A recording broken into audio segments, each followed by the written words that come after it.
Dans les sondages d'opinion, on voit que 86% des Européens, et c'est très largement partagé sur le continent, estiment que le dérèglement climatique est une menace sérieuse.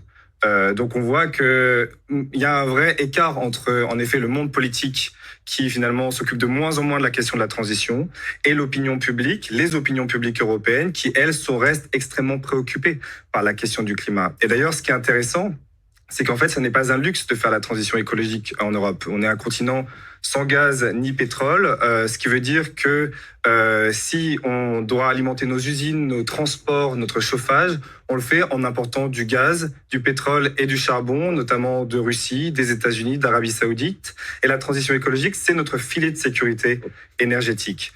Et donc, pour les Européens, faire la transition, ça n'est pas seulement un supplément d'âme pour le climat, c'est aussi une question de souveraineté énergétique et de souveraineté industrielle. Parce qu'on est rentré maintenant dans une course internationale à l'industrie de la transition. La Chine est largement devant. Elle a fait de la décarbonation un plan d'industrie verte et elle inonde le marché mondial avec des panneaux photovoltaïques, des batteries. L'Europe peut encore rattraper le coup, créer les emplois sur son territoire et ça se fera que grâce à la transition écologique. Donc, ralentir aujourd'hui, ça serait contre-productif non seulement pour le choc climatique que nous sommes en train de subir, mais aussi d'un point de vue industriel, économique et de sécurité, parce qu'autrement, on alimente la machine des nouveaux empires des fossiles que sont la Russie, mais aussi les États-Unis de l'administration Trump. Aaron.